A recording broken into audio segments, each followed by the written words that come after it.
يحرفون الكلم من بعد مواضعه يقولون إن أوتيتم هذا فخذوه وإن لم تؤتوه فاحذروه ومن يرد الله فتنته فلن تملك له من الله شيئا أولئك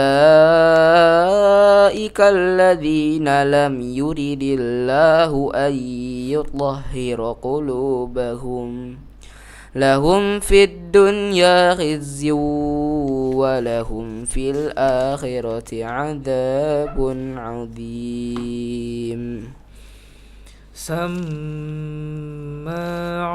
للكذب أكالون للسحت فإن جاءوك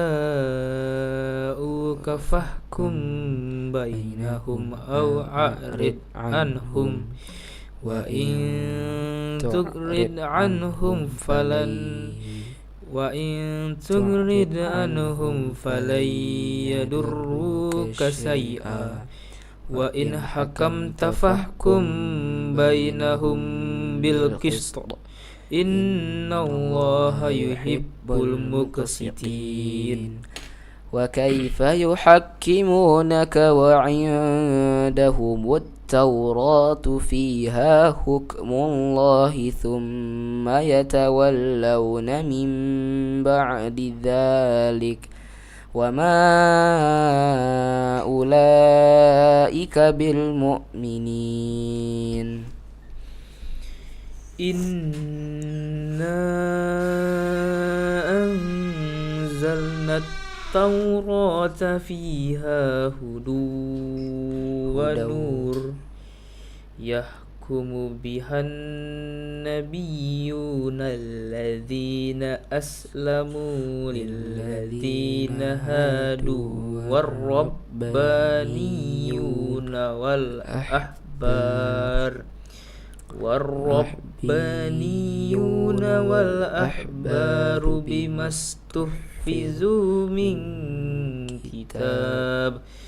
بما استحفظوا من كتاب الله وكانوا عليه شهداء فلا تخشوا الناس واخشوني ولا تشتروا بآياتي ثمنا قليلا ومن لم يحكم بما أنزل الله فأولئك هم الكافرون وكتبنا عليهم فيها أن النفس بالنفس والعين بالعين والأنف بالأنف والأذن بالأذن والسن بالسن والجروح قصاص فمن تصدق به فهو كفارة له ومن لم يحكم بما أنزل الله فأولئك هم الظالمون وقفينا على آثارهم بعيسى ابن مريم مصدقا لما بين يديه من التوراة وآتيناه الإنجيل فيه هدى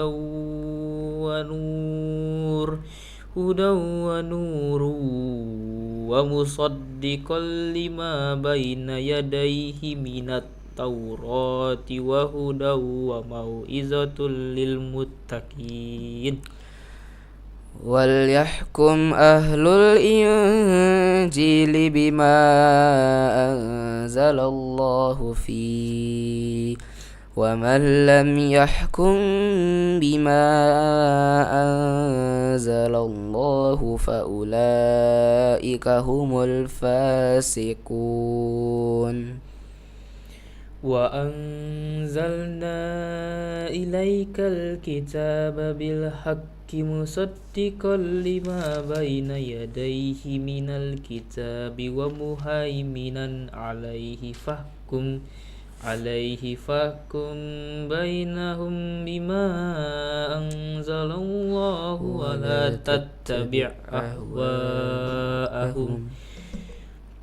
ولا تتبع أهواءهم عما جاءك من الحق لكل جعلنا منكم شرعة ومنهاجا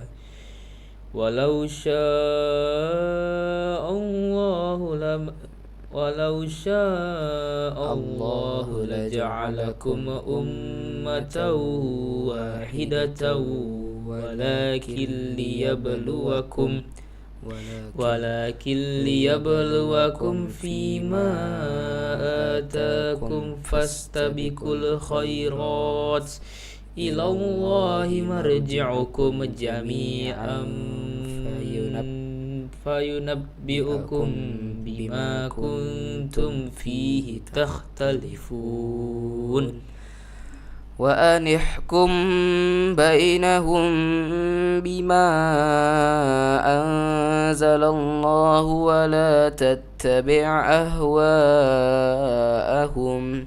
ولا تتبع أهواءهم واحذرهم أن يفتنوك عن بعد ما أنزل الله إليك فإن تولوا فاعلم أنما يريد الله أن يصيبهم ببعض ذنوبهم وإن كثيرا من الناس لفاسقون أفحكم الجاهلية يبغون ومن أحسن من الله حكما لقوم يوقنون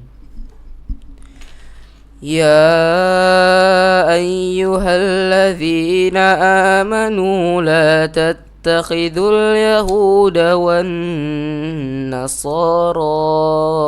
أولياء بعضهم أولياء بعض ومن يتولهم منكم فإنه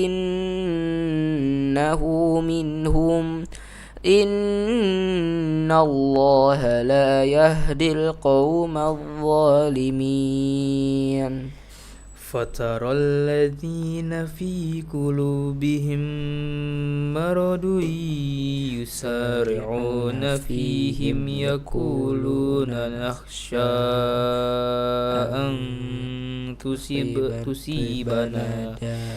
أن تصيبنا دابرة فعسى الله أن يأتي بالفتح أو أمر من عنده فيصبحوا على ما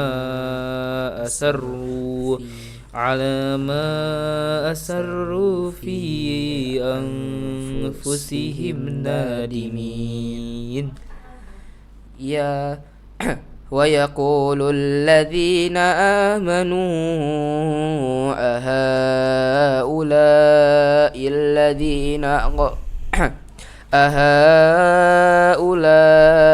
الذين أقسموا بالله جهد أيمانهم إنهم لمعكم حبطت أعمالهم فأصبحوا خاسرين يا أيها الذين آمنوا من يرتد منكم عن دينه فسوف يأتي الله بقوم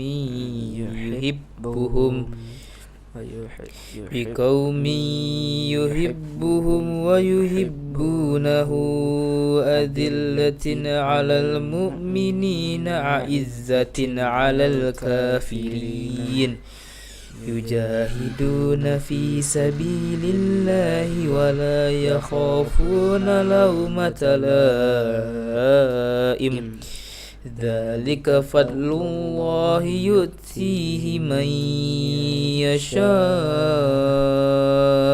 والله واسع عليم إنما وليكم الله ورسوله والذين آمنوا الذين يقيمون الصلاة ويؤتون الزكاة وهم راكعون ومن يتول الله ورسوله والذين آمنوا فإن حزب الله هم الغالبون يا أيها الذين آمنوا لا تتخذوا الذين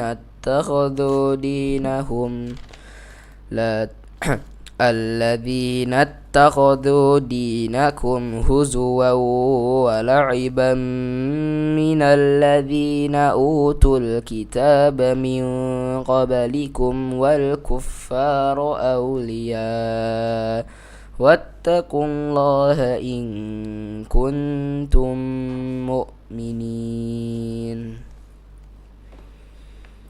وإذا ناديتم إلى الصلاة اتخذوها هزوا ولعبا ذلك بأنهم قوم لا يعقلون قل يا أهل الكتاب هل تنقمون منا إلا أن آمنا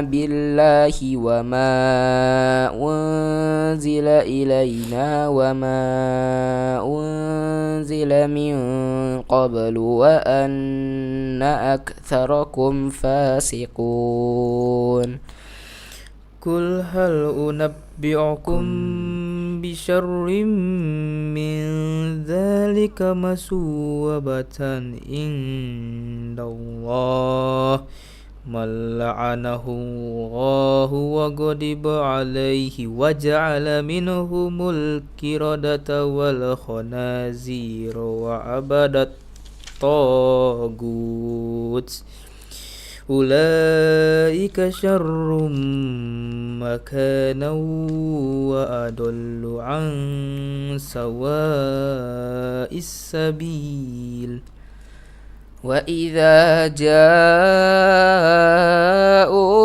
قالوا آمنا وقد دخلوا بالكفر وهم قد خرجوا به والله أعلم بما كانوا يكتمون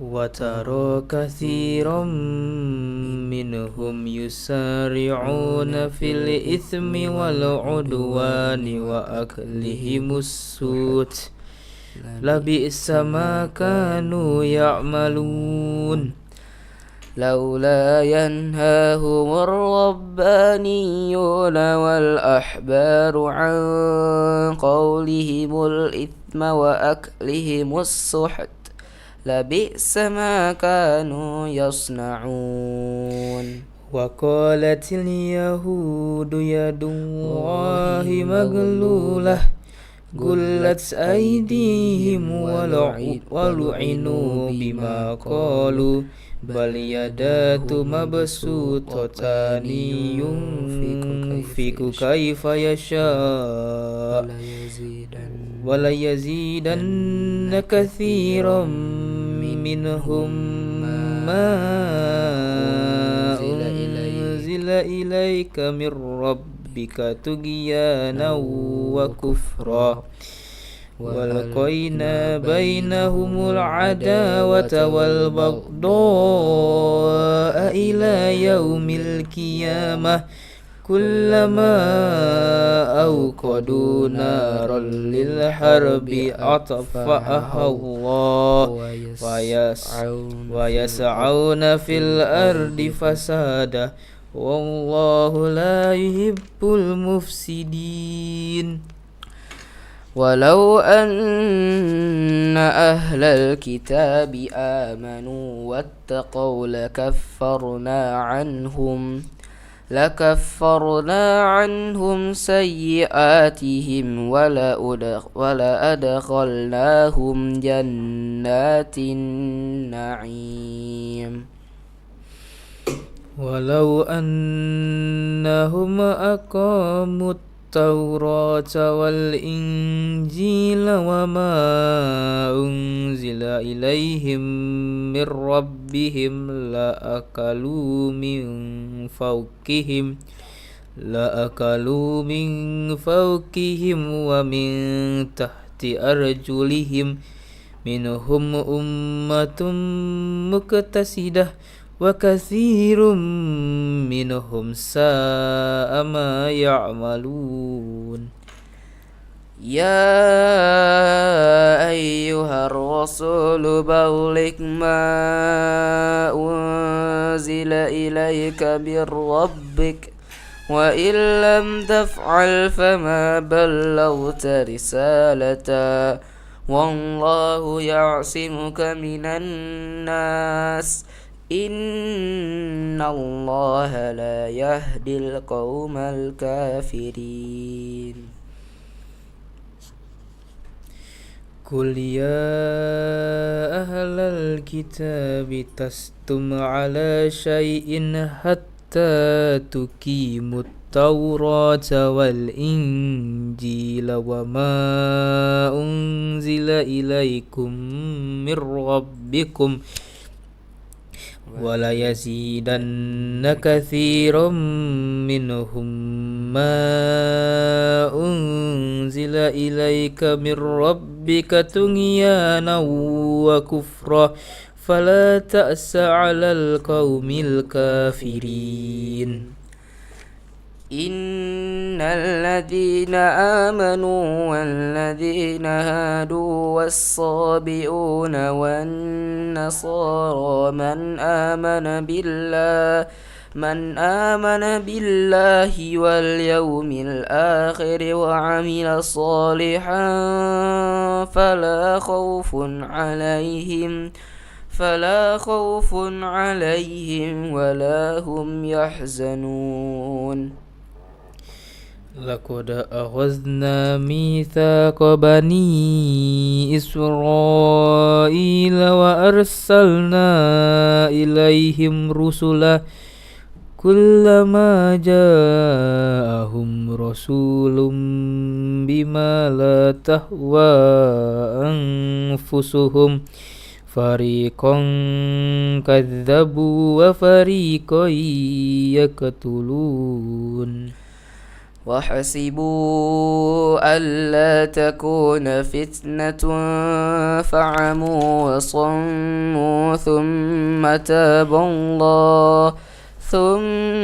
تاب الله عليهم ثم عموا وصموا كثير منهم والله بصير بما يعملون.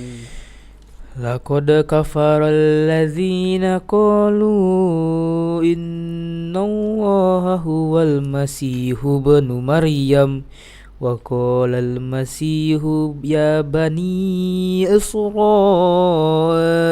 اعبدوا الله ربي وربكم إنه من يشرك بالله فقد حرم الله عليه الجنة ومأواه النار وما للظالمين من أنصار. صدق الله العظيم. Sadaqallahul azim wa sadaqallahul azim. Semoga baik yang membaca, yang menyimak, kemudian yang mendengarkan juga mendapatkan pahala yang berlipat ganda di bulan suci Ramadan ini ya. Amin amin ya rabbal alamin. Baik, terima kasih Haris dan juga Akbar Ya. untuk pembacaan Al-Quran yang luar biasa. Quran surah apa tadi? Terakhir? Quran Al-Maidah. Al-Maidah ayat Al-Maidah ayat 72.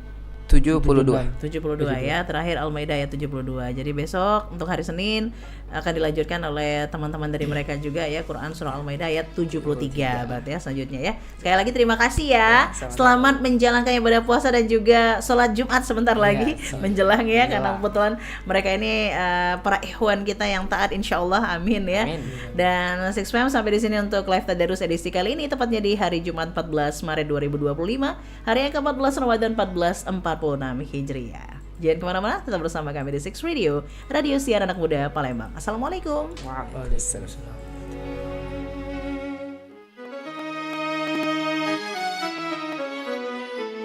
Rob kita, Allah Azza wa Jalla berfirman, puasa adalah perisai yang dengannya seorang hamba membentengi diri dari api neraka.